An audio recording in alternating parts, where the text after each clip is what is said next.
My name is Gonazote Materetere. I am a programs officer here at FANAPAN, which is the Food, Agriculture and Natural Resources Policy Analysis Network. I will just introduce this webinar to you. Oh, and I think this is it is our first webinar of the year. So welcome to 2026 and Happy New Year. Um, so like I said, my name is Mukona Zothe. I am with Fanapan. I would like to welcome each and every one of you to this amazing webinar on unlocking agribusiness opportunities for youth agripreneurs. I'm sure that there's a lot of youth agripreneurs in this webinar. We also do have some experts in this topic today who will be talking with us, equipping us with the knowledge and wisdom that we need. And this webinar is under the AfCFTA, which you will hear more about, and the East African Community Common Market Protocol. And on behalf of the EAC Secretariat and our partners, including AGRA and FANAPAN, we would like to thank you for joining us today. So the East African community has one of the youngest populations in the world, which does present both a major opportunity and a serious challenge. Agriculture and agri-food systems remain among the most important sectors for creating jobs and supporting inclusive growth. But we have many young people that continue to face barriers in accessing markets, finance, and cross-border trade opportunities. And I'm sure that many of you do experience these challenges, which is why you are joining us today. And we'll be able to unpack that as we go on with our webinar.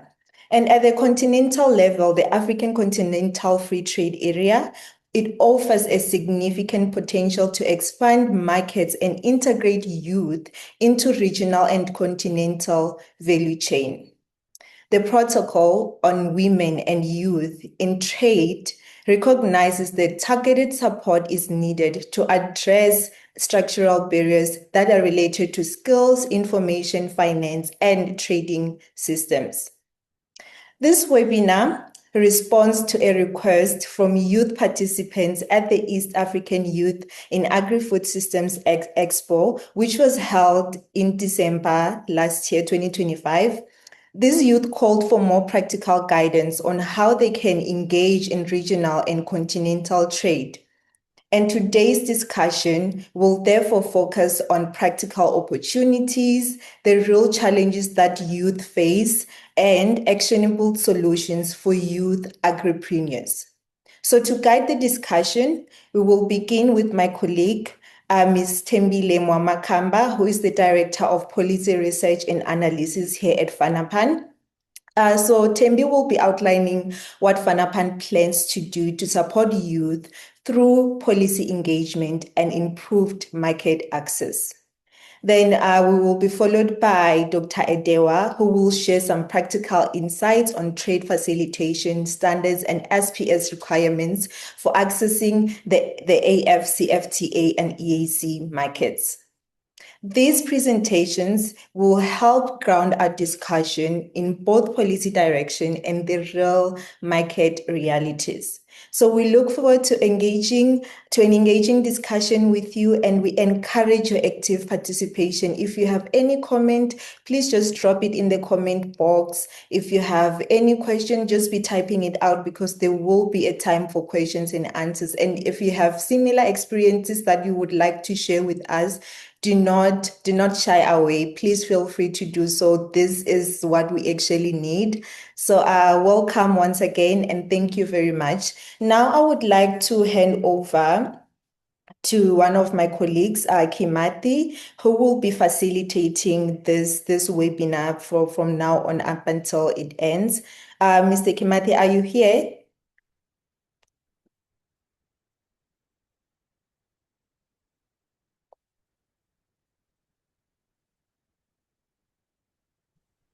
I'm not Yeah, sure thank if, you. yeah, I see that he's here, he's Yeah, talking.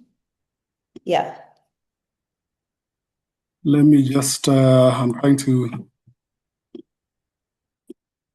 I don't know if you can hear me clearly, but thank you very much for having us, and welcome to this meeting again, and Happy New Year to everyone. This is the very first meeting webinar we are having this year. So ideally, I mean, when you think about it, the African Continental Free Trade Area offers a major opportunity for young people in East Africa to expand their agribusiness enterprises beyond national borders and into a much larger African market. As the East African Community Youth Advisor in Agribusiness, I'd like to use this webinar, and of course, I'm joined by my colleague who focuses on the CADAP implementation support for East African Community. I would like to use this webinar to unpack what AfCFTA means in practical terms for youth, especially those who engage in agri-food systems, cross-border trade, and agribusiness innovation in our region. What we know is that AfCFTA aims to progressively reduce tariffs and remove non-tariff barriers between African countries to make it easier and cheaper to move goods and services across borders. For young agripreneurs in the East African community, this creates a new opportunity to scale up from local into intra-East African community trades, and obviously expanding into the continental markets for products such as grains, horticulture, livestock products, and the many other products and services that we produce within the agri-food systems.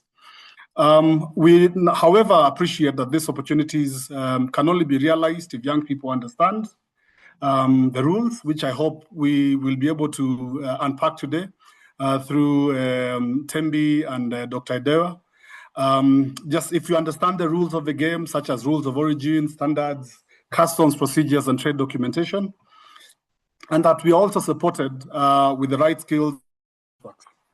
So I know for a fact that cross-border trade is already a key livelihood pathway for many young people, especially in border communities, and I was hoping that today would have had Washington Maina to share his experiences. Unfortunately, he's been held up and will not be able to join with us today. But we're also hoping that, but we also know that along the regional, AfCFTA builds on this by harmonizing trade rules at continental level and by opening access to new buyers, suppliers, and partners across Africa. So I'm hoping that through this webinar, we will therefore focus on three core questions. Number one, how AfCFTA works from a youth perspective. What specific opportunities exist for young people in agri-food systems? And probably finally, maybe not in finality, but finally for me, what capacities and partnerships are needed to move from informal, small-scale transactions towards structured participation in regional and continental markets.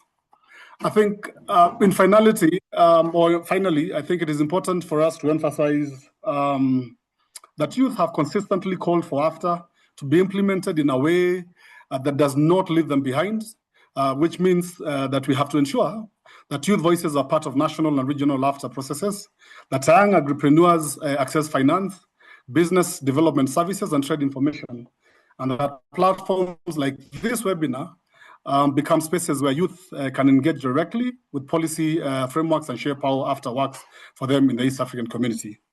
So without much further ado, I would like to welcome Sitambile Mwamakamba. I always mess up your name, man. Sitambile Mwamakamba to talk us through the policy frameworks and basically provide directions from a policy perspective and share with us the rules of the game with the people who are in this session. For the avoidance of doubt, I will be moderating the conversations, and I'll also be, taking time to look at the chats and see what comments are being sent through. Please keep on sending it through the chats. We'll handle these chats at the end of the two presentations by the two experts in the call. Thank you. Welcome. Thank you, Kimathi, and good morning, good afternoon to everyone, depending on where you are joining in from. I saw we have a lot of people joining us from Nairobi. We have some people joining from Rwanda, and we have some people from Botswana and South Africa. So welcome to everyone, and a Happy New Year, I guess, because this is the first time that we are resuming our webinar series. I'm going to take a few minutes as we begin this this session to just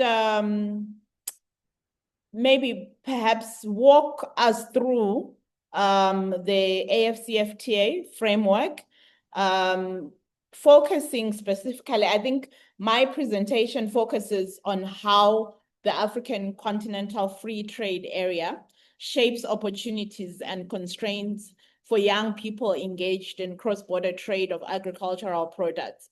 I strongly believe that this is a critical issue because agriculture remains the largest employer of youth across Africa, yet youth participation in formal regional trade remains very limited. The AfCFTA promises to create a single African market, which we have heard from Kimathi in his introduction, and also to reduce tariffs and non-tariff barriers and stimulate intra-African trade. So in theory, this should unlock new markets, value chains, and employment opportunities for young agripreneurs, traders, processors, and service providers.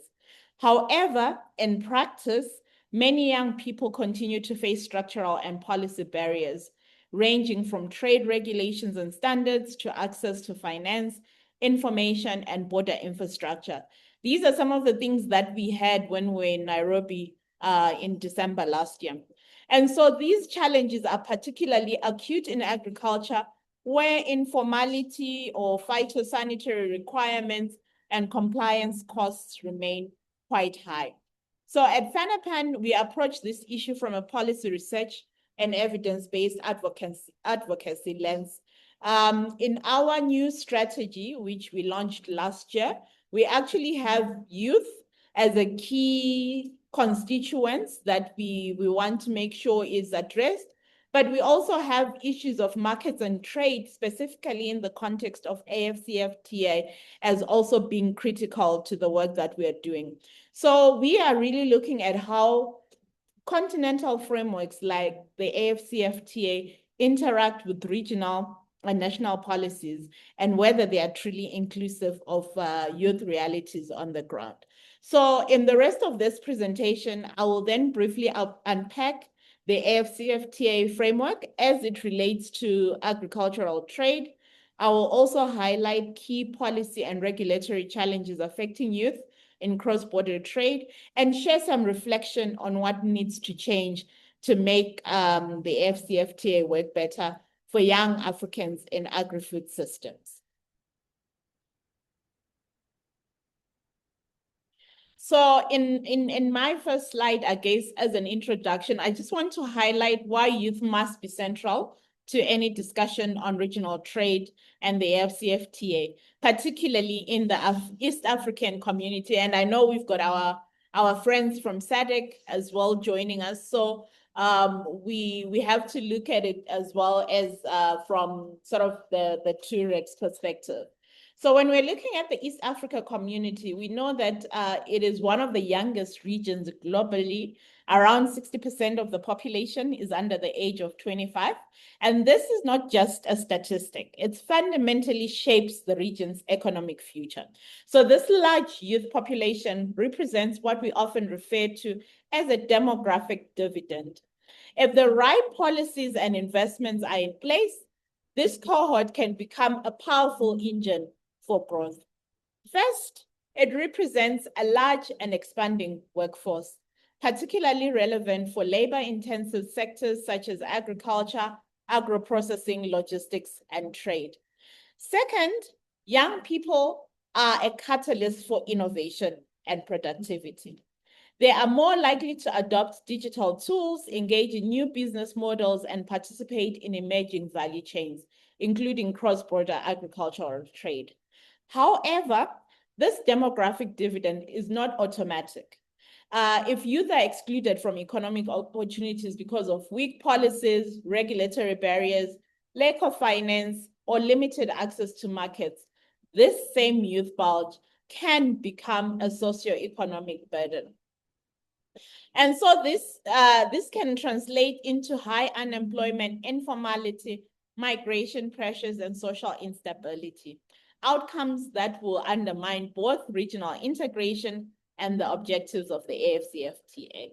So this is why it is critical to ask not only whether the AfCFTA expands trade, but whether it creates real accessible pathways for young people, particularly in agriculture, which remains the backbone of EAC economies.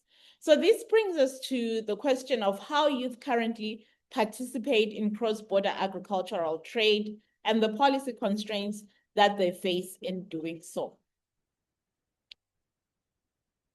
The key message in my slide here, I think that I wanted to capture is that already within the EAC vision, youth are recognized as a sort of key group, and that the region's youth demographic can either be a major opportunity or a significant risk. So on the opportunity side, a youthful population can drive economic growth, strengthen innovation, and enhance regional competitiveness. Young people can power agribusiness value chains, cross-border trade, logistics processing, and digital trade platforms, precisely the areas that the AfCFTA seeks to expand. This, I think, is especially relevant for agriculture, where youth can move the sector beyond subsistence. I think we have heard about banishing the hand hoe, but that is still something that is still very much in existence. But given the way the young people are tech savvy and they're innovative, there is an opportunity that we can move the sector beyond subsistence into market-oriented, regionally integrated food systems. I think to note, however, is that the EAC Vision 2050 is equally clear about the risks. If young people are unable to access decent work, finance, skills, and markets, the outcome is unemployment and underemployment. Over time, this translates into social instability, informality, and lost economic potential, undermining both regional integration and development objectives. So the critical point here is that neither outcome is inevitable. The difference between opportunity and risk lies squarely in the policy choices and investment decisions we make today, including how trade policies are designed, how the AfCFTA provisions are implemented, and whether youth are intentionally integrated into agricultural and cross-border trade strategies. I think this sets the stage for examining whether the AfCFTA related trade and agricultural strategies are adequately structured to deliver opportunity rather than risk for young people. So let's look at our agri-food systems and why the focus on agri-systems and why must they be central to discussions on youth employment and regional trade under the AfCFTA. I think across Africa, agri-food systems contribute quite a huge percentage in as far as the GDP is concerned, accounting for nearly half of total employment and continent-wide, and no other sector combines this level of economic weight with such broad employment reach. So this makes agriculture and food systems uniquely positioned to absorb Africa's growing youth population, if the right conditions are in place. It is also important to emphasize that agriculture is more than farming. And I'm hoping I'm speaking to a group that is already aware of this and are probably involved in the sort of different sectors of the agri-food systems. So here we're talking about, the processing, the storage, the logistics side of things, as well as the certification services, finance, and innovation. And many of these segments are more attractive to young people and offer higher productivity and income potential than primary production alone. So from a strategic perspective, strengthening agri-food systems plays a critical role in reducing Africa's food import bill, which currently exceeds 50 billion annually. Much of this food could be produced, processed, and traded within the continent.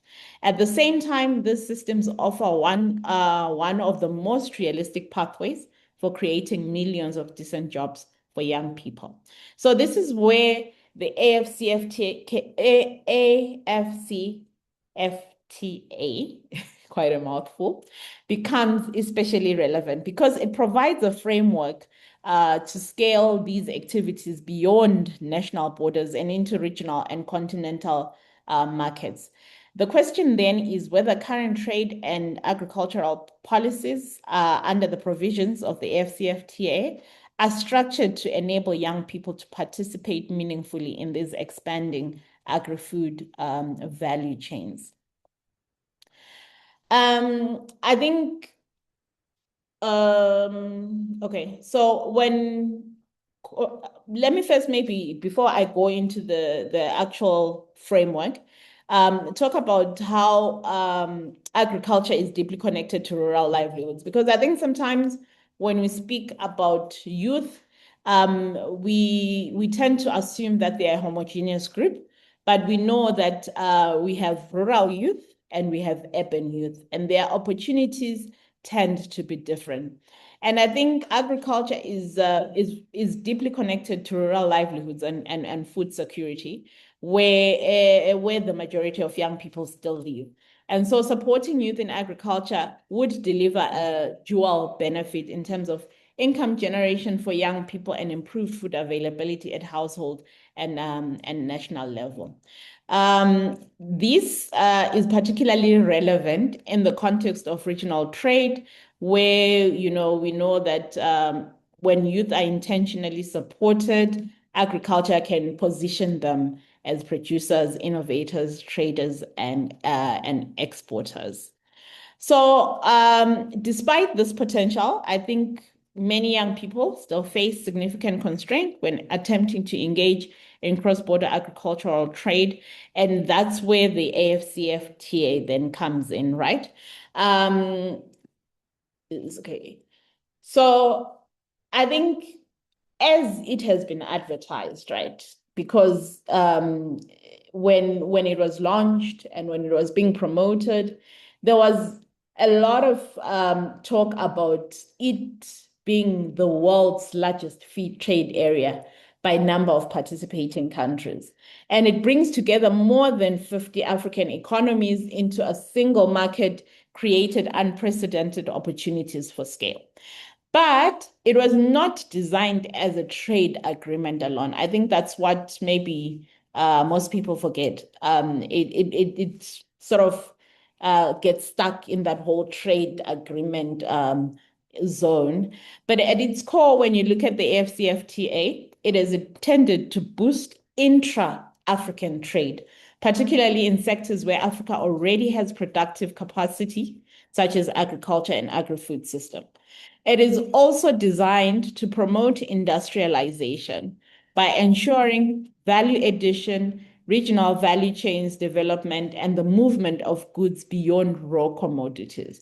So critically, the AfCFTA explicitly aims to support inclusive economic growth. This means growth that creates jobs, support SMEs, and expands opportunities for groups that have historically been marginalized from formal trade, especially youth and women. So this is where it's important, this is where an important point must be made. Inclusion after the AfCFTA is not optional. It is foundational to whether the agreement succeeds or fails. Without deliberate inclusions, the AfCFTA risks reinforcing existing inequalities where only large firms and established traders benefit.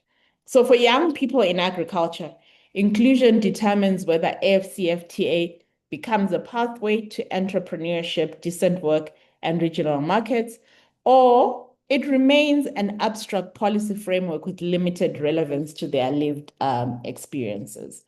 And I think it then raises the critical question of how AfCFTA rules, institutions, and implementation mechanisms translate into real opportunities or barriers for youth engaged in cross-border trade. So within the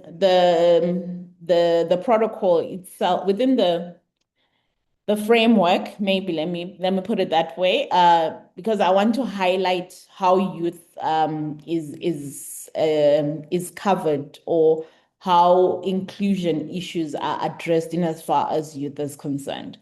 So within the framework, there is a dedicated protocol on women and youth in trade, which is one of the 8 core pillars of the agreement.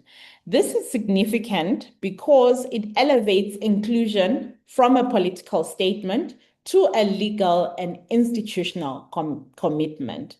The inclusion of this protocol reflects a clear recognition that market access alone is not sufficient for women and young people to benefit from trade liberalization.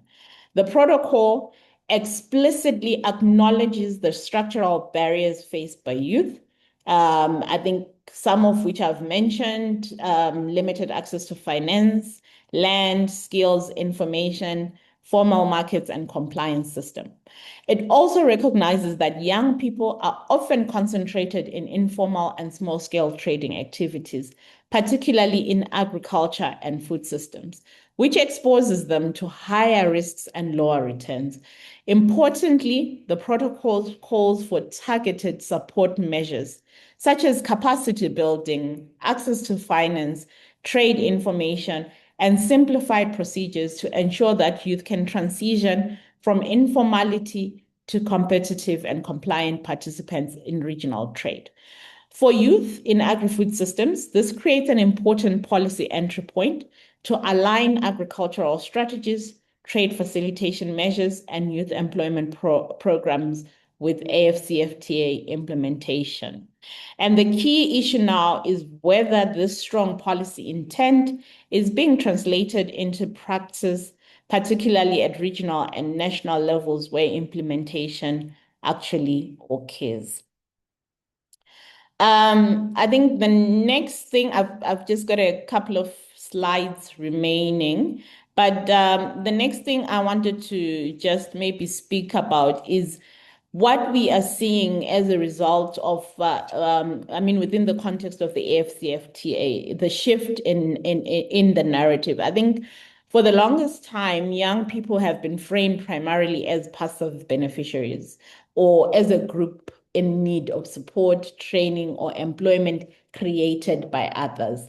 That narrative is changing. Under the framework, under the AfCFTA, youth are increasingly recognized as economic actors in their own right. People will produce, trade, invest, and take risks within the market. They are also recognized as innovators, particularly in the way they use technology, digital platforms, and new business models to overcome traditional barriers in agriculture and trade. And most importantly, youth are being positioned as drivers of agri-food systems transformation, not just participants at the margins. This transformation spans the whole value chain, right? In production, young people are introducing climate smart practices and commercial farming models. In processing, they are adding value through packaging, branding, and food innovation. On the logistics side of things and distribution, we are seeing that young people are engaging in aggregation, transport, cold chain solutions, and last mile delivery. And of course, there's also other areas like in the sort of digital and cross-border trade side, where we are seeing young people using e-commerce platforms, digital payments, and regional markets to move agricultural products beyond national borders. I think the policy challenge now is to ensure that this narrative shift is matched by enabling regulations, investments, and institutions, so that youth can actually operate as economic actors they are now recognized to be. This brings us to the practical questions of what is enabling and what is still constraining youth participation in cross-border trade under the AfCFTA. So looking at I think despite the existence of strong provisions, say in the AfCFTA, like I've mentioned, and also I think there's a strong call for youth engagement in the EAC Vision 2050 as well. We are still seeing some challenges. And one of the most pressing set of constraints relates to trade facilitation. For many young people, especially those operating at small or emerging scales, non-tariff barriers disproportionately affect their ability to trade across borders. So we have had that there are complex customs procedures which are often designed with large and established firms in mind rather than youth-led or small-scale enterprises. There are also inconsistent documentation requirements across borders, meaning that the rules, forms, and processes can change from one country to another, even within the same region. So when you're moving from Tanzania into Kenya, you have to fill certain, paperwork. But then say you want to move from Tanzania into Uganda, it's a different set of paperwork as well, which can be quite frustrating. I think this inconsistency, and I think for young traders, this often increases uncertainty, delays, and transaction costs, and often pushes them back into informality. Another critical constraint is limited access to finance. This is not to say there's nothing happening. I think there are initiatives here and there led by maybe banks that work across the region or big private sector companies. But many youth still lack collateral, credit histories, or tailored financial products, making it difficult to invest in inputs processing, compliance, or logistics needed for cross-border trade. And also, I think on the more sort of soft skills type side of things, I think we've also seen that knowledge and awareness gaps, they further compound these challenges. So we are not seeing enough campaigns or awareness campaigns being implemented to make sure that young people fully understand and are aware of the AfCFTA provisions or trade preferences, standard requirements, or available support programs. So where information exists, it's often not accessible in youth-friendly or practical formats. So I think it is now not a public secret or an open secret that young people don't want to read 50 pages. They want information that is at their fingertips, something that is just quick and they can get to quite quickly and understand quite quickly. So that still remains quite a challenge. I think many young people are not fully aware of those AfCFTA provisions, and it's important that we provide this information in youth-friendly and practical formats. Finally, I think infrastructure and standards challenges, such as poor transport networks, limited storage, cold chain facilities, and high cost of meeting phytosanitary measures and quality standards remain major barriers, particularly in the sector that we are dealing with. So the combined effects of these constraints is that while policies signal inclusion, implementation gaps continue to limit meaningful youth participation in this trade. And I think we want to just examine what targeted policy and investment actions are needed to translate the AfCFTA commitments into real opportunities for young traders and agripreneurs.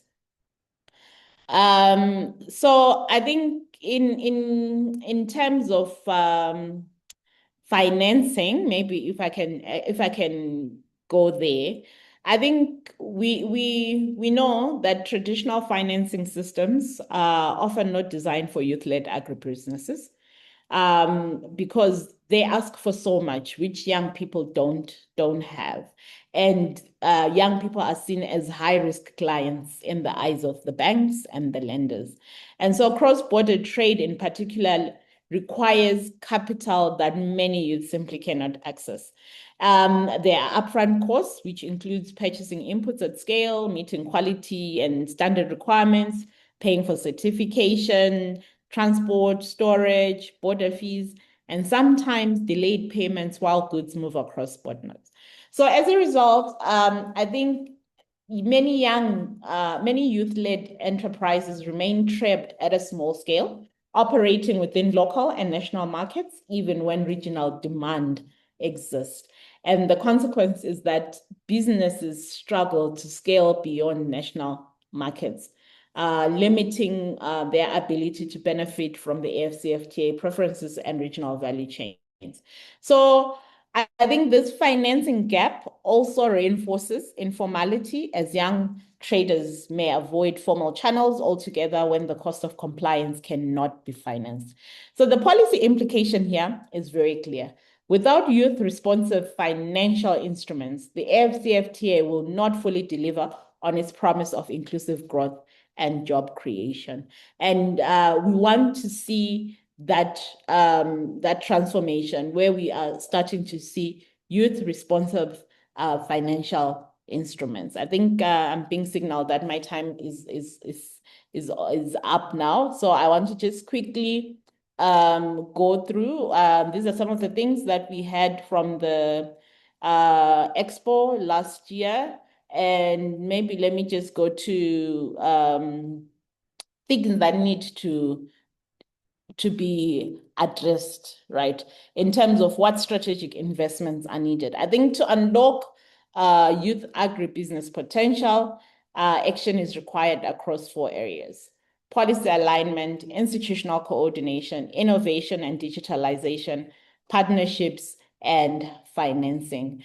In terms of policy alignment, I think there is a need to support, I think it's the next slide, there is a need to support member states to implement youth-inclusive trade policies and youth-responsive agriculture strategies.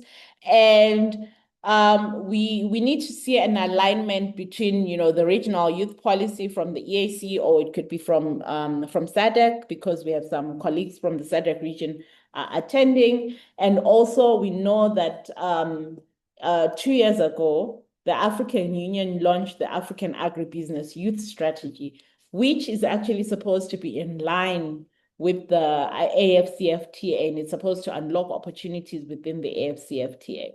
So often these policies or national efforts don't often align to this. That's why when you start wanting to work across borders, then there are these challenges. I think, I'm being signaled here. I think just to conclude, the AfCFTA does provide a strong and inclusive framework in paper, but the real challenge lies in implementation. And for me, meaningful youth inclusion when it comes to implementation will require targeted investment, strong partnerships as well, and supportive policies. And I think with the right actions, youth can become the cornerstone of Africa's agribusiness and trade transformation. Maybe I can stop here so that we can also hear from Dr. Edewa as well, and then have some questions and answers after that. Thank you. Yes, thank you very much, Thembi. That was a really insightful presentation, and I'm sure there are quite a few questions that are already coming up from the inbox, but would want to encourage the participants to keep on posting your questions, and we'll read them out after the next presenter. The next presenter is from Trademark Africa, and Dr. Andrew Edewa will speak about how Trademark Africa has been improving border efficiency, harmonizing standards, strengthening value chains, and enhancing cross-border infrastructure by reducing trade costs, boosting regional agri-commerce, and creating opportunities. And we are hoping that there will be a particular emphasis on how Trademark's interventions are creating inclusive pathways, particularly for youth participation in regional trade. I know some of the questions that have been raised already might actually be in part responded to by the presentation that Dr. Edewa is about to make. And without wasting time, I think, Dr. Edewa, please kindly have the floor. Thank you very much. I hope you can see me and hear me. Good afternoon or good morning, wherever you are. My name is Andrew Edewa, and I'm from Trademark Africa. I am director in charge of standards and SPS measures, what we call Santry and Phytosanitary standards which affect agriculture and food commodities. Having heard from the first presenter who was very eloquent, I'm not sure that I can be as eloquent, but I am a scientist, but I'm not going to speak about science here, but somehow how all these things play together in forming our systems that promote or facilitate trade across borders, both within the EAC and within the AfCFTA framework across the continent. I was careful not to make so many slides because if they would overlap with the previous speaker's presentation. So I've chosen to be very specific and to allow you the opportunity to ask questions so we can kind of more interact and discuss these things in practice.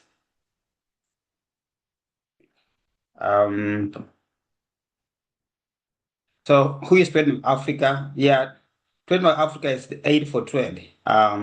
We are not for profit, so we are not here to do business, profit-making business, but we support businesses to make profits. So our work is to facilitate trade across the African continent by growing the prosperity. And the key word we are using here is that we want to pioneer a sustainable and inclusive growth as a pathway to prosperity. Inclusiveness means everyone, and here we're talking about the youth as a big agenda and futuristic for trade in Africa. A trademark, just to see how these things tie together, we look at all sectors, not just agribusiness. So all important economic sectors that have a link with trade. Our aim is to unlock trade, therefore, working with the governments, the regs, the private sector, and all actors along the value chain to ensure that we address those challenges that in practice will make it difficult for you to trade. So we have 6 areas for our focus, and they all resonate very much with this topic.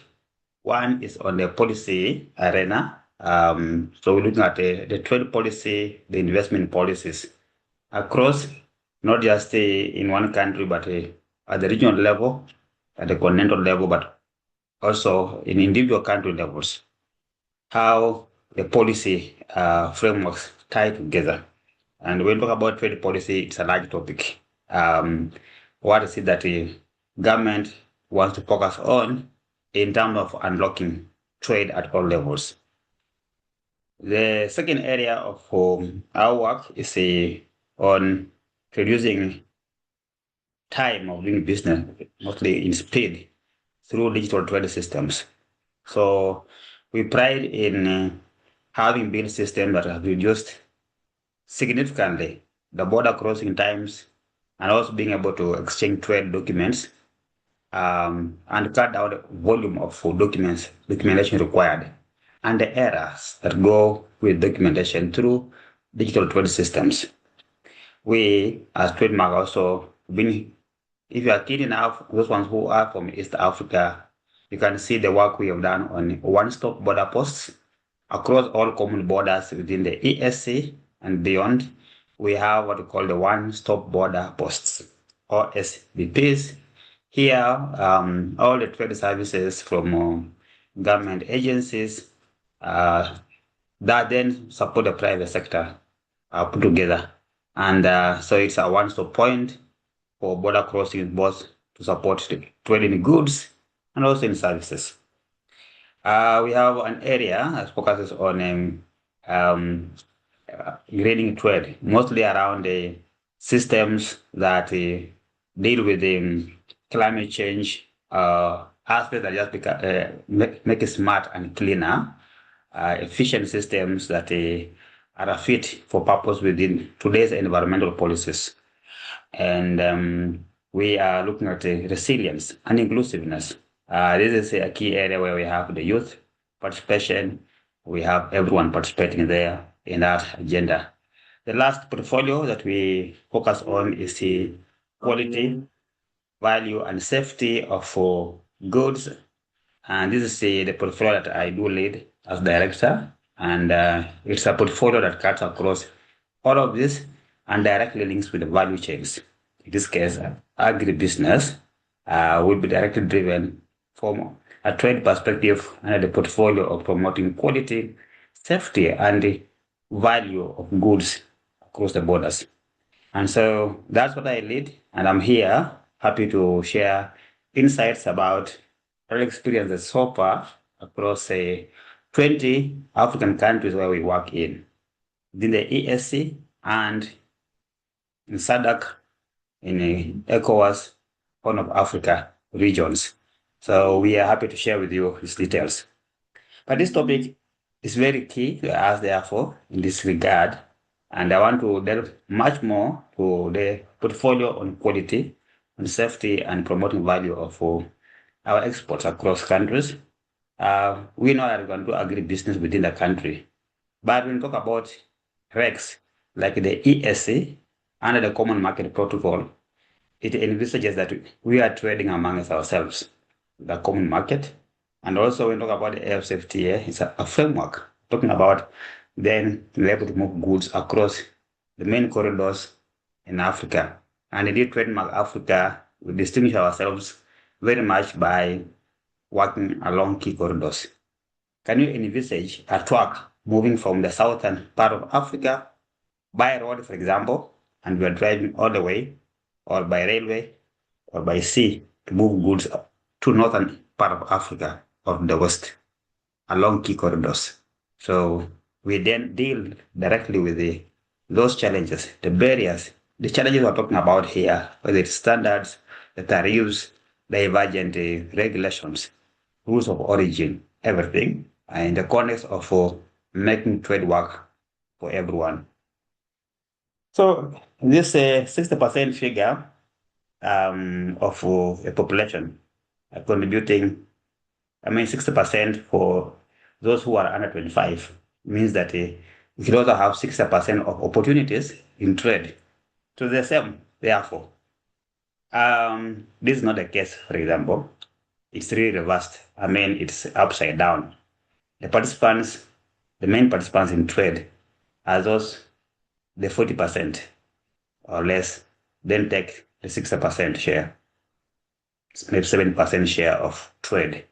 While young people, here, talk about youth rather than young people, the youth in many cases remain spectators or are at the bottom of the pyramid doing low value, low return jobs.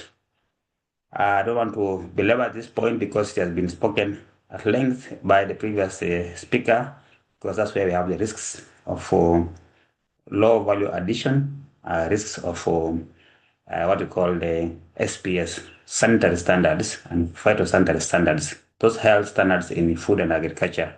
If you don't add value, then you have problems of trading with the plants with the pests or animals with disease, or you are trading with the food which has serious problems of pesticide residues, because we're working at the bottom.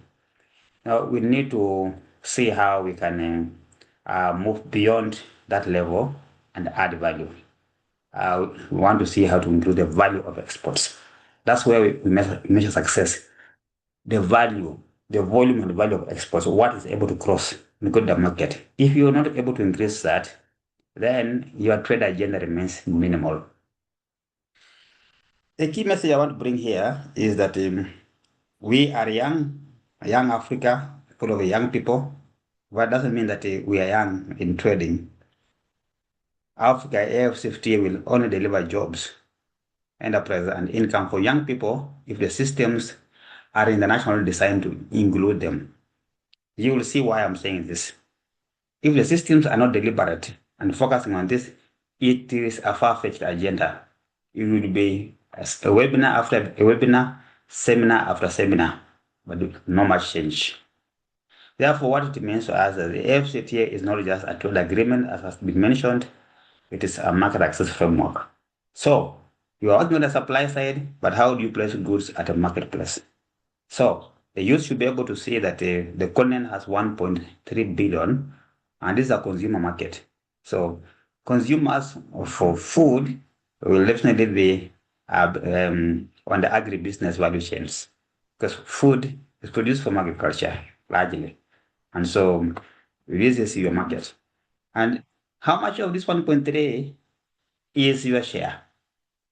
The problem then is we have got tariffs, we have got unharmonized rules. We are able to talk about harmonization, but we have experience working with the EAC and harmonized over 2,000 standards already harmonized within the EAC. But is the private sector taking advantage of that? Even under the AfCFTA and the African Regional Standards Organization, we have harmonized over 2,400 standards. Looking at single standard or single commodity across the continent. But we are still talking about less than about 15% of intra-Africa trade. So are we just making noise? Are we just crybabies? Or is there a real problem? Here I am here to demystify where the problem really is. Don't talk about the emerging standards when you have harmonized thousands of standards. Don't talk about the tariffs when tariffs have been reduced significantly. We want to know where the real problem is. In some cases, even if we had a market, we don't have tradable volumes. The volumes are too small that the cost of moving products across the borders is so high. You become uncompetitive at the marketplace. And this is where we have to look at aspects clearly. What is the challenge really? In practice, youth face tariff barriers, yes, more than tariffs. Yes, but we must understand that these standards and SPC requirements are not barriers to be removed. If we are dreaming about removing standards or reducing standards, we are thinking in the wrong direction. We should be talking about compliance and how to make it easier to comply rather than removing standards, because they serve their own purpose. And this is where we need to discuss the procedures. Do you understand the procedures? Do you know the standards? Do you know the requirements? Will you, if you are a consumer, be happy to consume a product with aflatoxin, with pesticide residues? Will you be happy to import a threat into your country? So will you agree with your government if they open the borders to goods that were substandard? No, of course. If this is the case, then we must bring the debate and balance it clearly and say where the problem is. It is not governments who are causing the problem. It's not the private sector. It is somewhere in the misunderstanding. So how do we then translate the AfCFTA rules into usable, bankable opportunities for youth-led agribusinesses, understanding that we cannot do without standards, and understanding that we must also make sure it's not difficult for us to cross the borders. This is the balancing that we need to discuss. From a policy perspective, youth and women remain important actors within the trade agenda. The TMA's work deliberately supports how to operationalize the AfCFTA protocol on women and youth. We have targeted programs focusing youth, focusing on women, and seeing what is it that we need to work on to empower, to enhance their capacities to be able to produce goods that can then be traded. This we are doing by addressing structural aspects, whether there are facilities for value addition, facilities to pack their produce, cold rooms, meeting the regulatory aspects, the procedural barriers at the borders. You don't arrive at the border and you don't know what the rules are. It's like going on a journey or to a country and you don't even know what requirements there are for you to take a visa. Surely, we need to do our homework. And this is what we address as Trademark directly. By improving access to standards and quality infrastructure and the SPS systems, also here we make it very clear that once you comply, then you can use your compliance certificate or your test certificate or your inspection certificate at the source and move with it across diverse borders. This is what we are doing in practice to reduce the burdens we're talking about in the agribusiness, which seem to be highly sensitive within our trade systems. Inclusion under AfCFTA is not automatic, therefore. It must be deliberate, and we must enable the system to reform. We must just look at it where it needs to be handheld, but we cannot always be on the receiving end, that we need capacity. In fact, in some parts of Africa, notably parts of Kenya, people are tired with capacity building. Oh, training programs for farmers. Oh, training for exporters. They are tired. It's not about training anymore. We want things that can make the change itself. This is the reform that we want to look at, the system reform. But where is the system failing the youth? Youth agripreneurs face systemic constraints that limit their participation. This includes complex and costly standards. I know it's costly because you must buy them sometimes, but the challenge is not about buying, it's about what's required to demonstrate compliance to a standard. Yeah, the procedures, how to produce the good practices stepwise, and to demonstrate to third parties that you have indeed done the right thing and address the risk that is in food and agricultural commodities that you are trading in. This limited access to testing then becomes a challenge, so we have to ferry our samples far away, which again increases the cost and time of doing business. High border compliance costs, limited information on markets, on documentation required. And by the way, if I give an example for most African countries like Ethiopia exporting their flowers, yeah, you find that 60% of rejections to the product is not because of non-compliance. It's not because of for the risk of pests. Yeah, it's not the standards. It is documentation. A missing document or incorrect, incomplete document, untraceable document. So we have got this situation where young people also suffer lack of market because of a missing document. And this how we fix it is sometimes going to digital trade systems, platforms where we're able to digitalize and automate our systems. This significantly enhances trade. Weak linkages to logistics, finance, and buyers. I don't want to repeat that, it has been spoken by the previous. But in the reality check, informal trade remains. And when you see informal trade, it's not that people are being excluded. And it's not resistance. Sometimes it's because things are just complicated. So people take shortcuts. It's a symptom that we have not done enough to support the young people, the youth in agribusiness. So they will find ways of doing it other ways. And so that way, then it will never take us far. And that's what we need to address. So why standards there, SPS systems matter is that they determine whether products can cross the border or not. They are the language of trade. If you are sending your products to China and you don't speak Chinese, at least the Chinese can understand the standard which you have used to produce your goods. And they can access the market.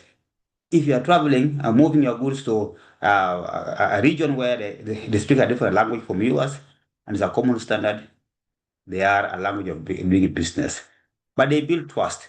By having trust, you don't have to test. If I trust something, I will not test.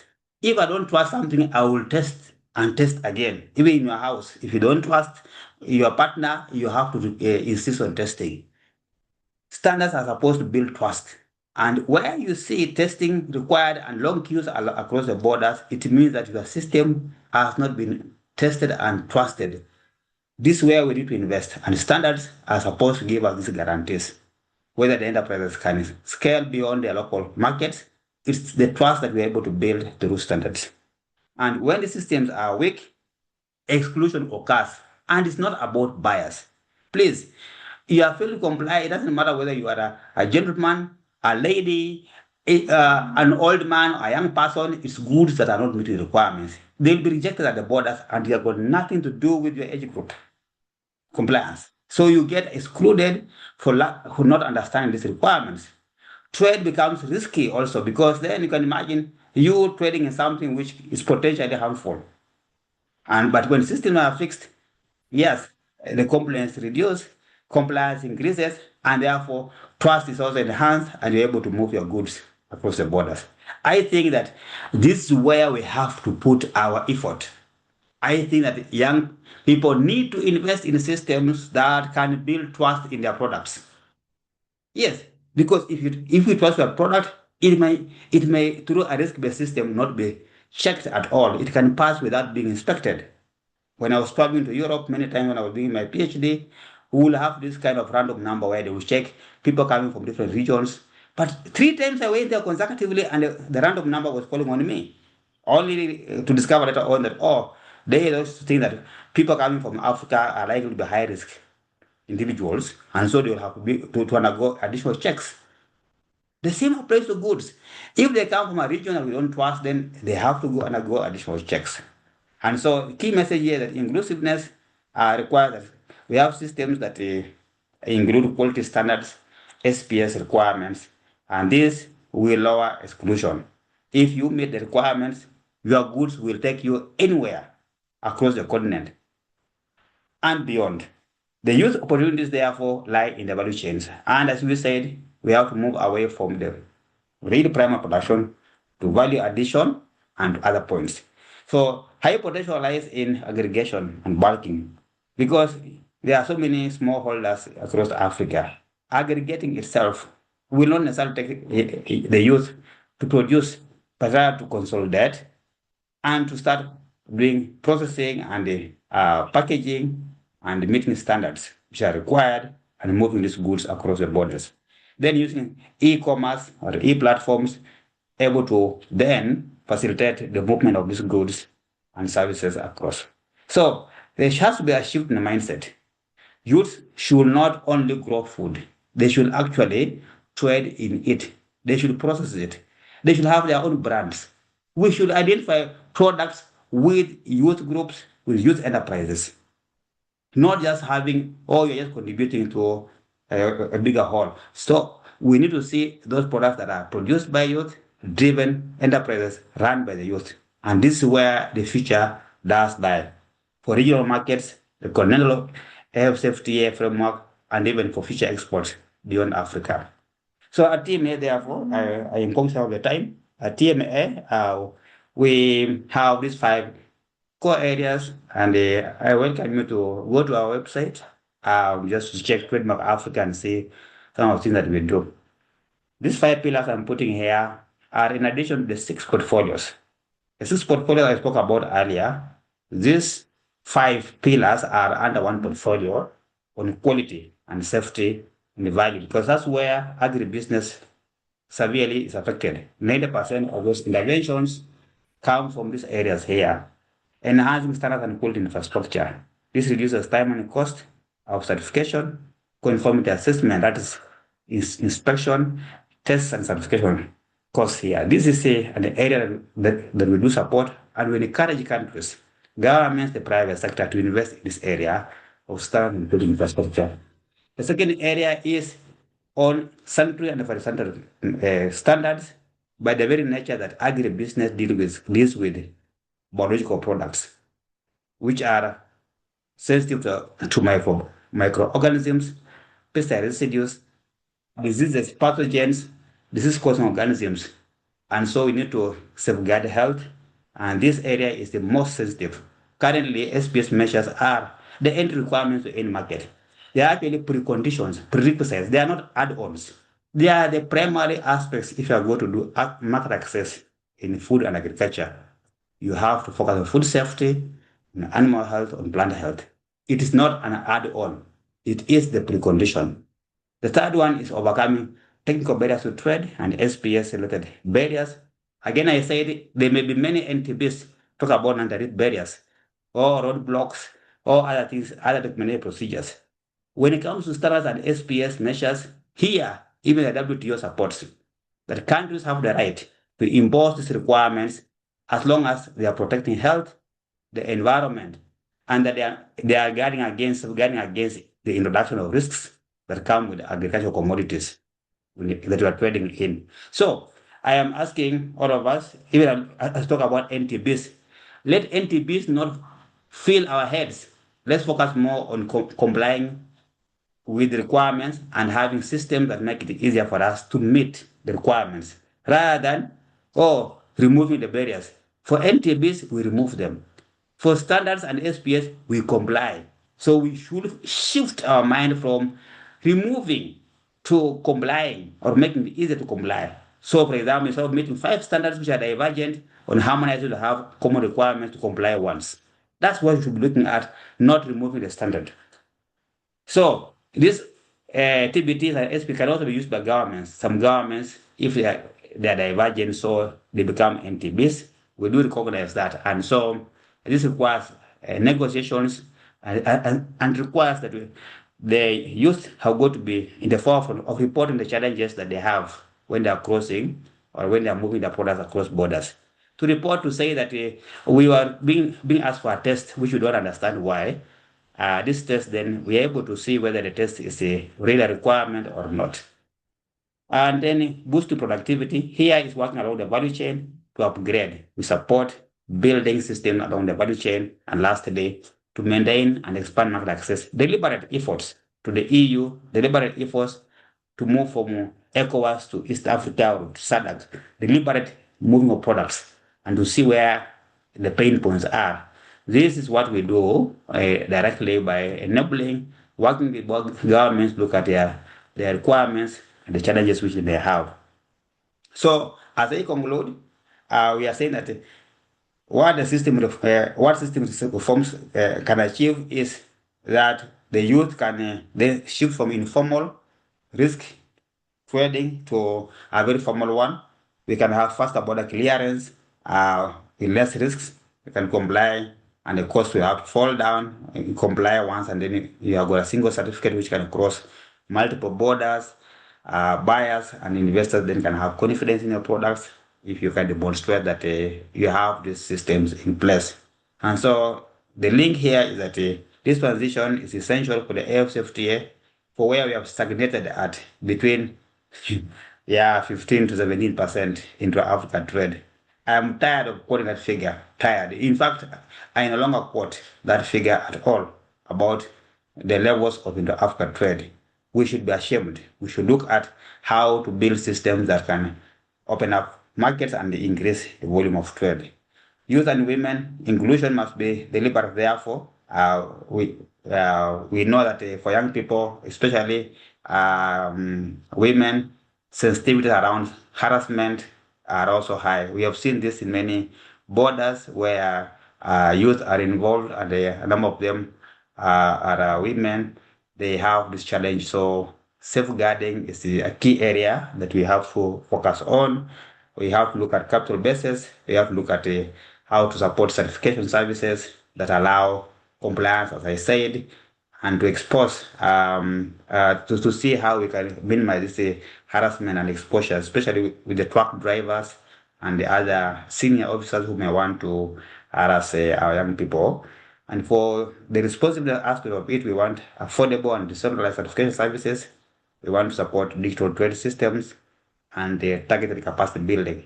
To see how you can build, for example, hubs, export hubs, capacity building centers of excellence, rather than just training at random, and making sure that we are able to produce goods which are labeled made in Africa, made in Kenya, and make sure this meets all the requirements. That brand must mean something. And so, to benefit from AfCFTA, as a key take home is that we must understand the rules. Sometimes we complain even before we understand. Please understand the rules. Organize collectively, because alone you may not be able to do it. Working together has many benefits, including lowering compliance costs and investing early in quality rather than waiting to do any product testing. Why do you want to test a product at the end? There are only two outcomes. It passes or it fails. If it fails, it's rejected and it's a loss.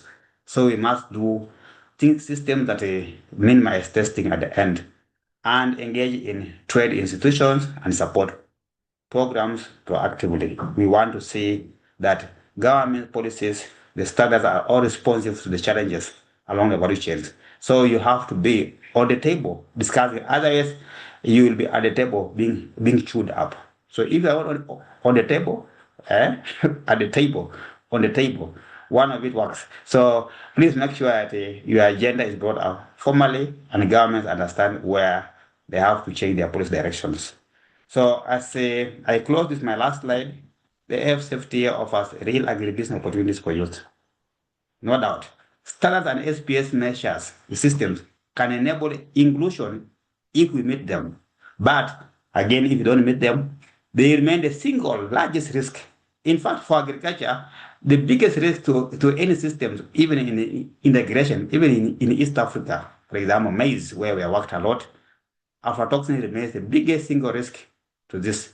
If you don't comply, it's rejected. And we cannot negotiate about it because it's unsafe. Trademark Africa focuses on unlocking markets, not just meeting these agreements. And youth must be prepared, organized, and informed. Inclusion, especially for young women, must be intentional. That's the key message I have, and thank you very much. Happy to engage more on the specific questions that are on the chat. Thank you very much. Thank you really very much, Dr. Dewa. That was quite an incisive and very direct conversation you've ignited. Quite a lot of debate already ensuing in the chat. So I'll go directly into the chats and just read out some of the comments and conversations that have already been started. I think, first of all, we just want to inform everyone, the French speakers and the Portuguese speakers, there is simultaneous translation of the presentations currently, so you might as well just choose the language to receive this conversation. Secondly, I think just reading from the discussions, there was a question, I think, whether these policy frameworks are available in PDF. Nicodemus, Omundo, these policies are definitely available in PDF formats. I think I do not need to ask the presenters to respond to that. Team Luke Othiambo, do you have a WhatsApp group channel or chat group? Yes, we do have, and I think I've also sent you directly an invitation to join the East African Community Youth in Agri-Food Systems platform, a WhatsApp group that all of you can actually join. If you share your WhatsApp directly with me through the chat, I'll be able to invite you, and then you can choose to join the individual country level platforms. Then we have Elizabeth Gakinya has quite a few bombardments, if I may call them, that so she asks, small-scale producers versus large-scale farms, AfCFTA seems to benefit large exporters with compliance capacity more than small or youth-led enterprises, and that obviously is an emerging challenge.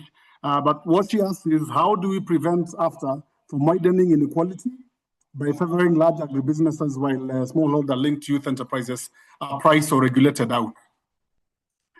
Please allow me just to double up a few other questions. I think the next one, there's Lucy Muirori asking, saying that she's also interested to hear this as well. Production is not really a barrier. Trade compliance is, and for small-scale farmers, it is costly to meet the different compliance and standardization markers. That still talks about the same question. Then I think if we can, I think Daniel is just talking about the same thing, and I've also included him in the WhatsApp group already. Mohammed Osman mentions that the EAC does not lack youth, land, markets, or policy frameworks. What it lacks is intentional alignment between youth policy, agribusiness strategy, finance, skills, and regional value chains. I don't know what you have to say about this. I think we can start off with Tembi. If you can, then we can come to Dr. Dewa.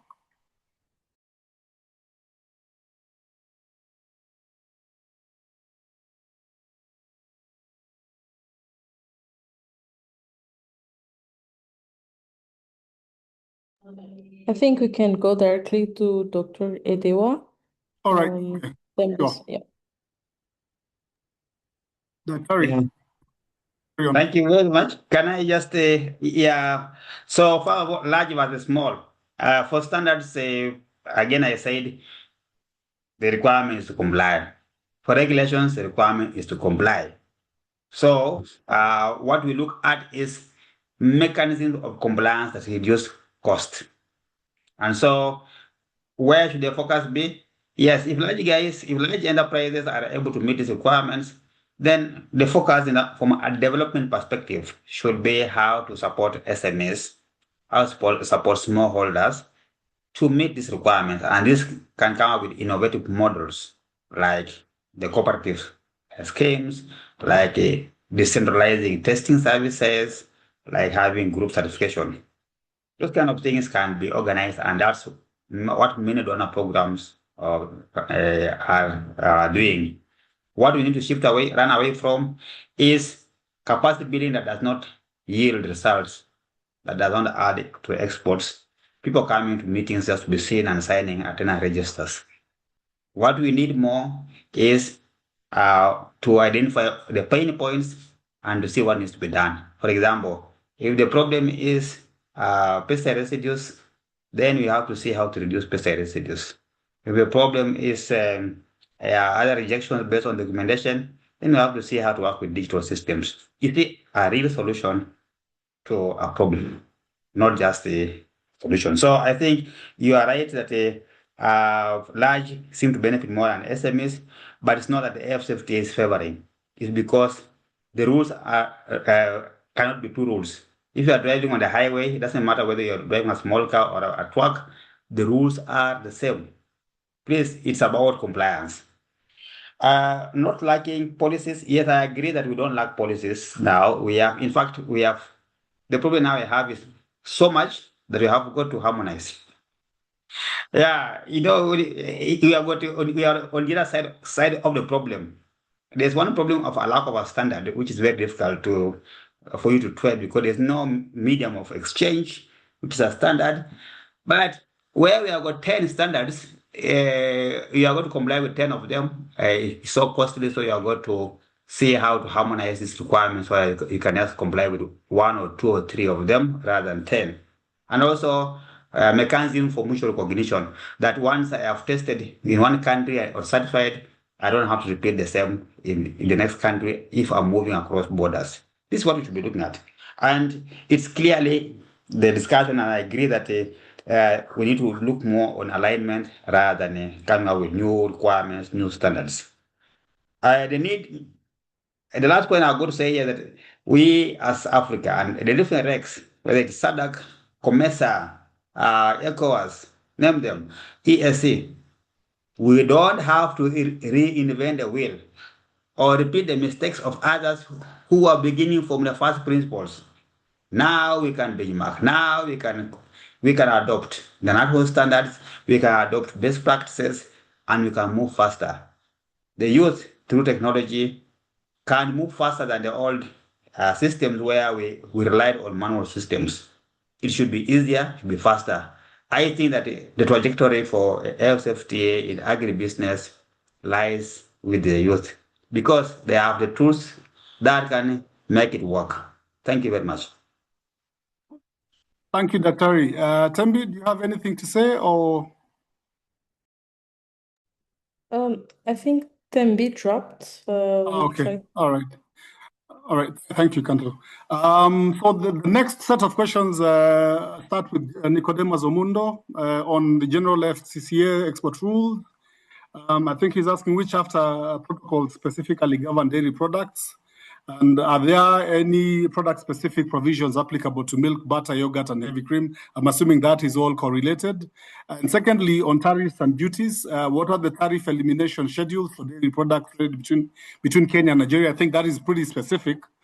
And what are the applicable rules of origin for dairy products and AfCFTA? And can dairy products manufactured in Kenya, butter, yogurt, milk, and the rest, qualify for preferential duty rates when exported to Nigeria? Again, this is a very specific question area. I think the third one, Nicodemus was taking this very seriously. On customs procedures, what are the customs clearance requirements for dairy products and AfCFTA? Are there any simplified customs procedures available for small to medium exporters? And the fourth area is product-specific HS codes. What we would appreciate guidance on the appropriate HS codes for the following products, but I think the same. And then finally, on labeling and packaging, what labeling and packaging requirements are accepted under AfCFTA for dairy products exported? Again, specific question on Kenya and Nigeria. I don't know if you want to respond to those. I'm sorry, I can't pronounce that. I will murder that name. But I don't know if you, Andrew, you want to respond to those set of questions first, are very specific on dairy and I think trade between Kenya and Nigeria. Yes. Dairy, of course, lies in the category of the dairy business is agribusiness, and dairy products are a food, and they are at least for the agricultural nature. And so, as I mentioned, and I need to repeat this, 60 to 70% of the challenges we have for food and agriculture relate to standards and SPS measures. If we talk about 70% relating to standards and SPS, your investment, you can also see where you should put your investments more. I think that yes, these questions are very specific to dairy. We can answer many of them, and yes, about preference, about tariff bans around the custom procedures, simplified trade regimes. All these have been, the mechanisms that are agreed within the 8 annexes of the AfCFTA and the different protocols that support the AfCFTA have been implemented. I know that many member states have commitments, some we are just on the road of implementation now, starting. But for EAC, if I can speak about the EAC, many of the things we're speaking about here are okay. But coming under the AfCFTA, we still have a lot of challenges, indirect challenges, because if knowing that the AfCFTA is about a free trade area, there are different levels of integration we must understand. What is a common market? What is a free trade area? What is a customs union? What's that? The rules are different, and the specifics are also very different. When it comes to this simple trade regimes, they have been developed, working very well in the EAC region. But again, when it comes to areas of standards or SPS, the benefits of some of these regimes like STR are not very easily achieved, especially for primary products. They are better for processed products. So again, the need for value addition, because then you can go through the green channel, sometimes for the AEO schemes for the big guys, and for the small guys, simple trade regimes can work through certification systems, but not for phytosanitary matters, not for animal health issues. A disease is a disease, and doesn't matter whether it is, sometimes they put a whole ban on the goods coming from a specific region. For your specific question, I want to encourage that perhaps we can pick up this and give you more targeted responses. It is very specific to dairy and dairy products, but I have to say that these answers are all there. The rules of origin are clear. The preparation regimes are very clear, and the rules under the AfCFTA, we are still very far away in the implementation. And we have had a very big challenge between Kenya and Nigeria in the recent years. It's not a very smooth ride. So opportunities, I should be looking at opportunities rather than challenges. Sometimes we are careful not to speak about some of the sensitivities that come around these areas on webinars, because SPS matters particularly are very emotive, and they can close markets. So we are very deficient in commenting, and so I'm happy to respond to some of them directly on email, and you can please share this with us through the organizers. I think that's all I can say for now, moderator. But so happy. My parting shot, if you wish for this many questions, is please let's do something. Young people, we have got the energy, the opportunities to do it, fix it. Let's not complain. Let's understand the rules. Let's meet the requirements. Thank you.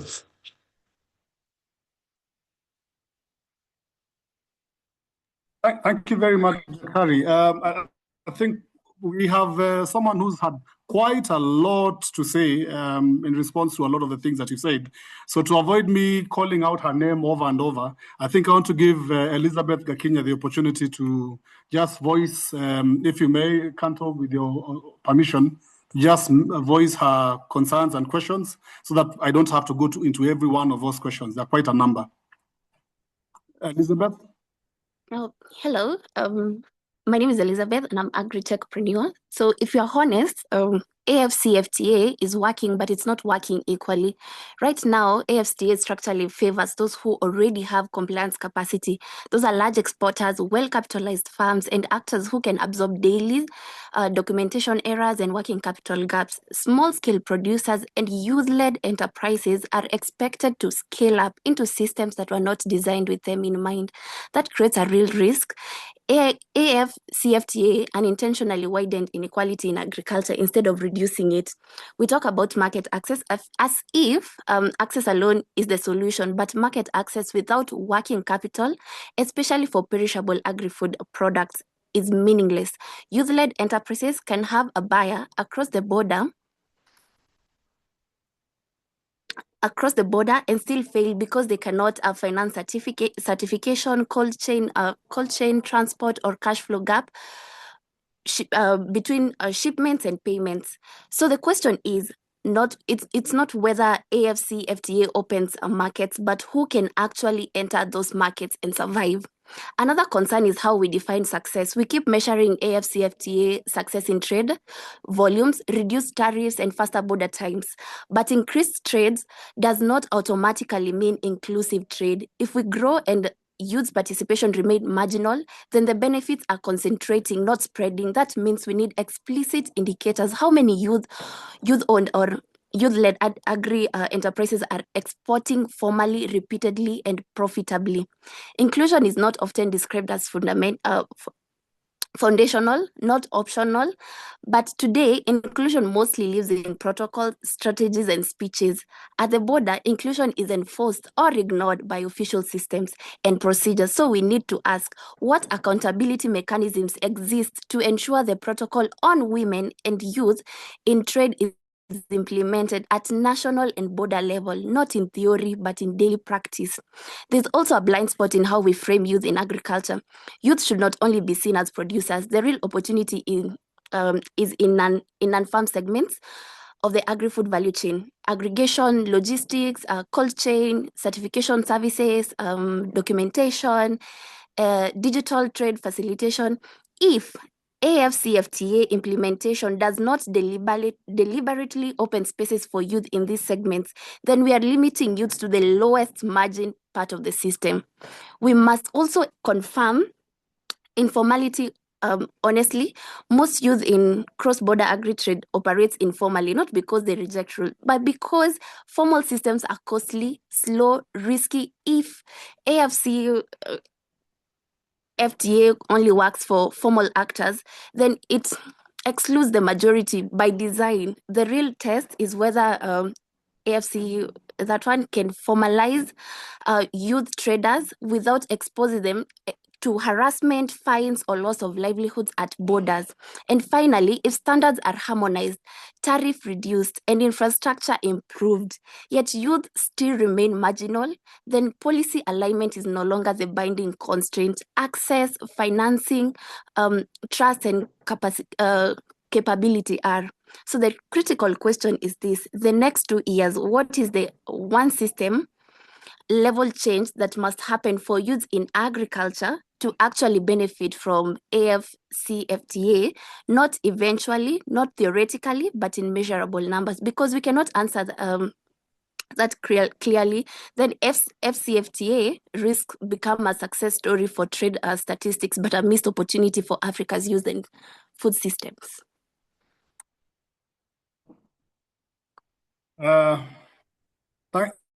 Thank you, Elizabeth. I told you, Dakari, that was going to be quite a bit. I don't know if you want to respond or do you want to first of all entertain? Yeah, I just want to feedback?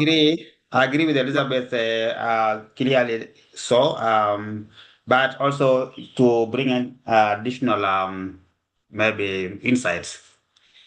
Let's not say AfCFTA as another animal. Someone said, I think the first speaker said, it's an agreement. It is a trade agreement, just like we're doing an agreement between Kenya or between South Africa and the EU. An agreement between. It's just an agreement, and it should be giving what we call a mechanism for opening up markets or accessing that market. It's that. So we should see it not just as an agreement, but an opportunity for market access. What we do and the challenges we are facing and discussing here, many of them are governments. Even without the AfCFTA, we will still be discussing the same thing. Not the AfCFTA is not the problem. It is our national policies around how we support smallholder producers, how we support young people, how we support agriculture generally. So I think we need to look more on the policy arm of it. And as trademark, we are working with the government at all levels, right from with us commitments at the AfCFTA and working backwards to countries to see how their policies, today our trade policy portfolio, how their policies then are framed and aligned with the WTO and the AfCFTA and the regional frameworks. This is what we do. And as I said earlier, let's not push the blame only to governments. I said many of the challenges we have at the borders are requirements. 70% of them are related to SPS and standards, and these have their own merits. We have tried to look at even the NTBs versus the SPS and TBT requirements. In fact, this year we have a whole agenda on standards under the WTO, under the AfCFTA, and we have an Africa Trade and Development Forum focusing on how to make standards work for Africa. It seems to be the biggest issue beyond what we are talking about currently. The biggest barrier to trade is standards. So I want to agree with Elizabeth on those observations, but I also would like to encourage the participants on this call to see what can be done first at home and not to blame it on the AfCFTA. There are policies that need to be fixed at home to allow goods that are tradable, whether they are going through the AfCFTA framework or being exported to other regions out of Africa. You have to comply or meet the requirements. Thank you very much. Thank you, Dr. Stella, I don't know if you probably share your comments, and then we have Bond, Tlagale.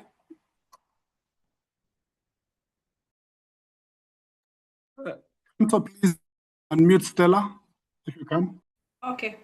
Yeah, I was muted. I wanted to speak. Good afternoon, and thanks so much for joining. We are really delighted that you were able to join, given that this is just the beginning of the year. We just wanted to mention that we have these webinars every month, so please participate and invite other youths to participate, because I found these presentations by the speakers very rich, and also there's quite a bit of knowledge that is not known to youth, which has been shared and discussed here. So Kimathi, I have a request. I don't know if we could ask youth maybe to type on chat how this well designed and we know it's recorded can be shared. Can we put it on a YouTube and share with them, and then they can help us circulate widely to their peers, because we really need to reach more youth. But also anyone who would like to share something, if they can also type on chat there, like maybe in the future webinars, I want to share about XYZ. So we want it to be inclusive, to also hear from youth who are here. And lastly, I would like to request that we get at least 40 of those of us who are here. If there's a way towards the end, once Kimathi, you are done with everything, people could switch on their videos so that we can see faces. Thank you. Thank you, Stella. I think for the people who had sent out their contacts, I've also included a link in the chat for you to join the East African Community Youth in Agri-Food Systems platform, WhatsApp group. So you might as well. But I've sent some of you directly the invitations to the group. I think Elizabeth had a lot to say clearly. There's a question really more around must be left out, but upgraded. Good evening, I'm a 50-year-old woman, manufacturer and farmer. one of my policies is to hire young people in my company. Can I benefit from such a program? It's from Claudine. That's one question. I think we can take a second or third question around. I think that we've already handled Elizabeth.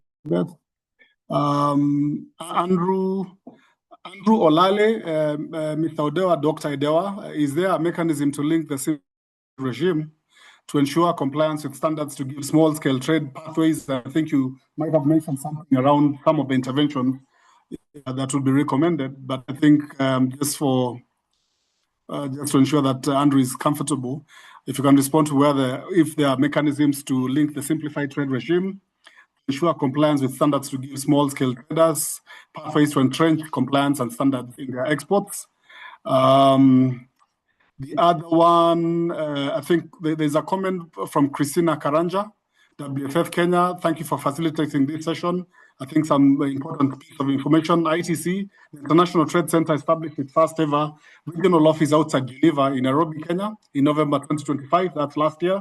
How can World Food Forum national chapters, FAO, endorse present leverage for women youth-led implementation? Does a proper mark apply to after compliance for traceability? And thirdly, what on the ground recommendations for ease of transmission? Please transmit to 34th FAO Africa Ministerial Conference in Mauritania, April, for ease of. I think that she's provided a link there. I think you responded something there. And Caroline Naluoga, sorry, are there grants for women and youth to help facilitate them in the trade? Yeah, I think those are the questions that are left. I don't know if you want to respond to those before we close. We are really running out of time, if you may. Bakari. Yeah, thank you. And again, I must say that I'm not the only monopolist of ideas here. I know we are also experts in the call, including the first speaker.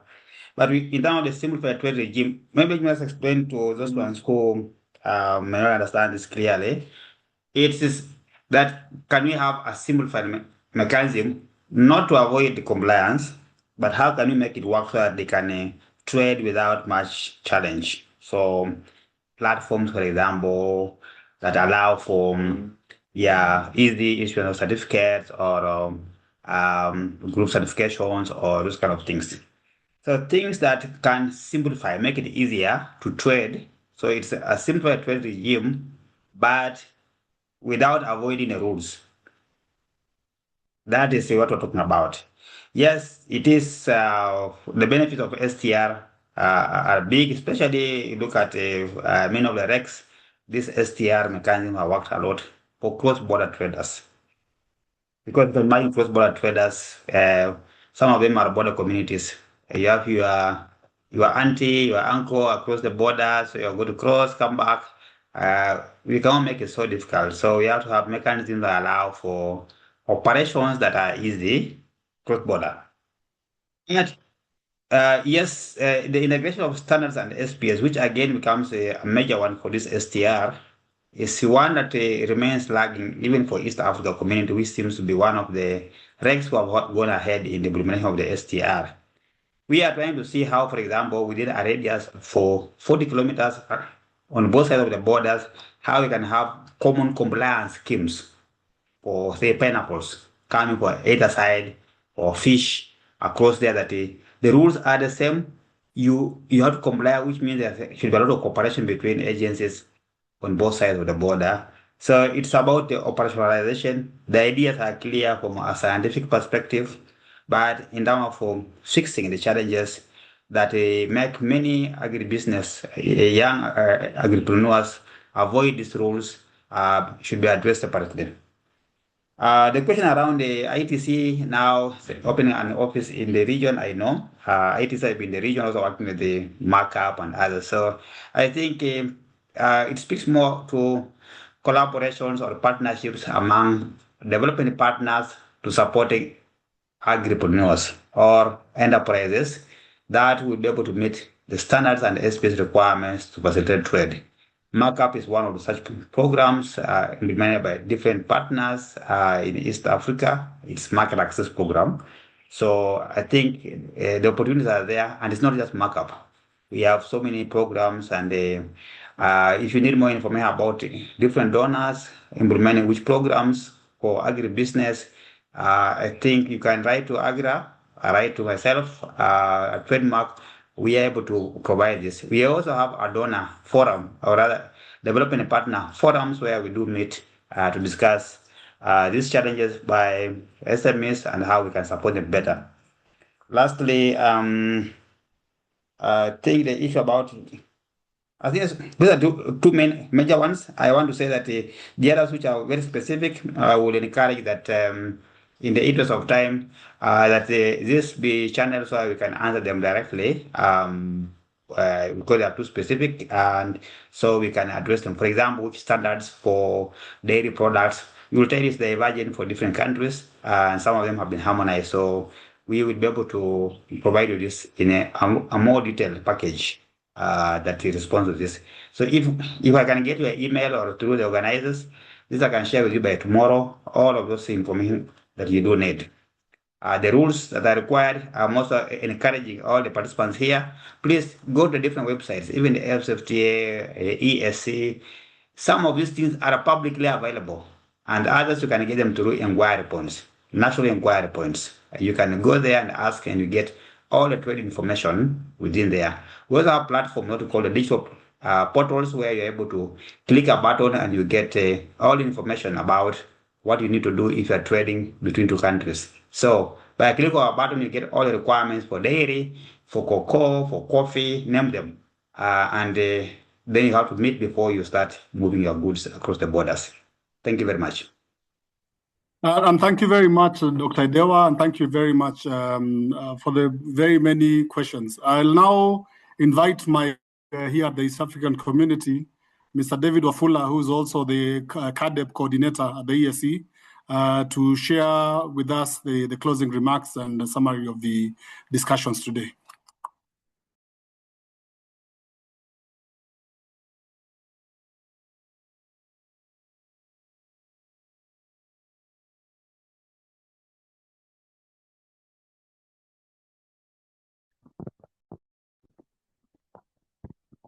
Thank you very much, Martin, for chairing well that session. I must say we have had a very informative and inspiring webinar. Appreciation to Dr. Tendi and Dr. Idewa for that.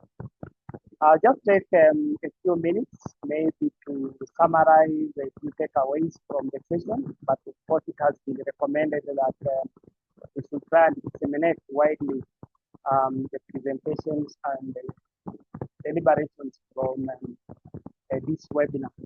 I think when we started, it came out strongly that the demographic dividend in the region is both an opportunity and a risk, depending on how we manage this in terms of appropriate policies and investments. What is encouraging in the region or on the continent is that now youth inclusion is being considered when it comes to institutionalizing regional and continental frameworks. This is indeed a milestone as we move gradually from marginalization to inclusion. But what is critical is that we need to operationalize these commitments with a sense of urgency to unlock the potential that the youth have. And this is in terms of youth inclusive agricultural and trade policies and strategies. It has also come out strongly. It has also been emphasized that we should not just see the youth as beneficiaries, but also as key drivers and key stakeholders in the entire process. They have a lot to offer in the area of science, technology, and innovation, in areas such as innovative business models, IT, artificial intelligence, and they can contribute significantly in assisting us to shift from manual to digital agri-food and trading system. I think the opportunities presented by CFTA have been underscored.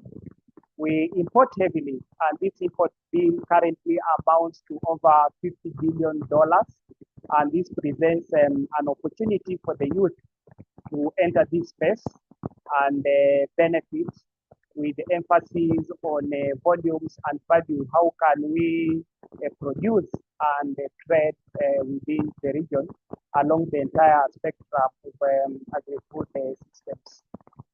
Dr. Deo has reminded us about the investments that are very, very critical to facilitate trade, issues around the border efficiency, issues to do with standards, issues to do with SPS, and also digital infrastructure in order to reduce the cost and also delays that traders and in particular the youth encounter along the major trading corridors.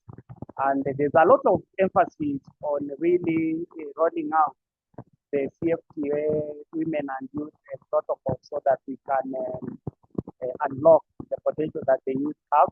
And it's inspiring, not that the TMA and other actors are already doing some work around this.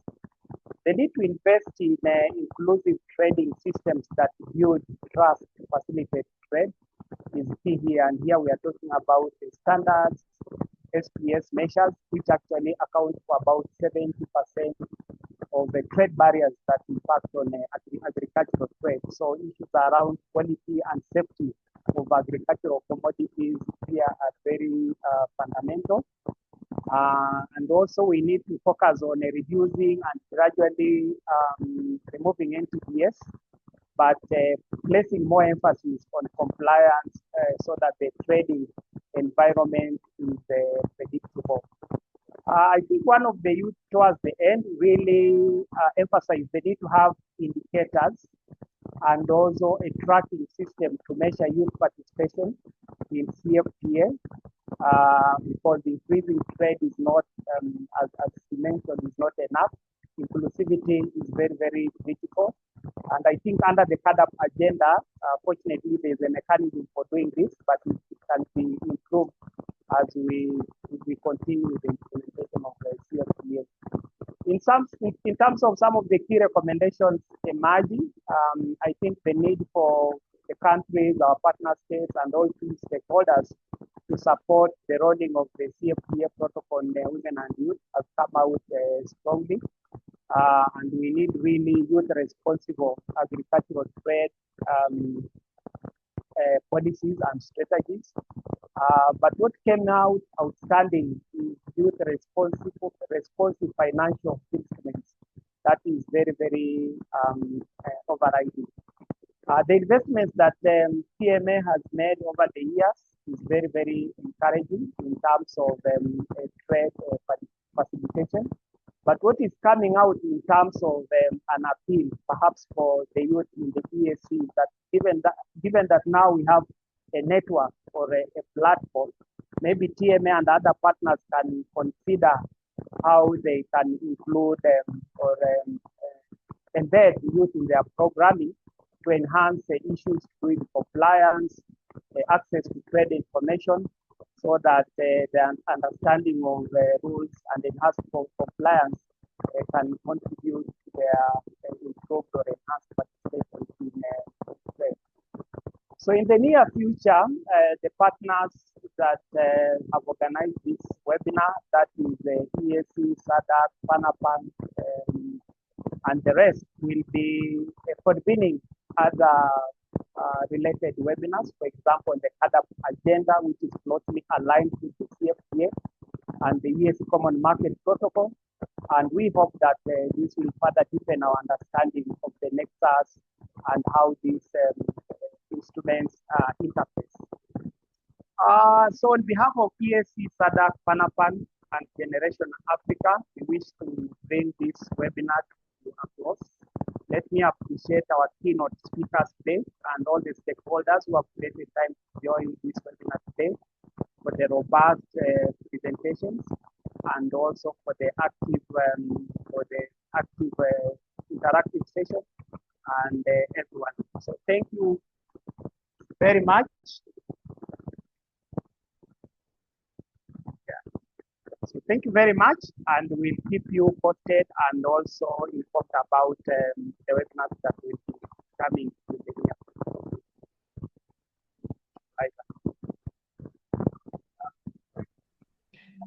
Thank you.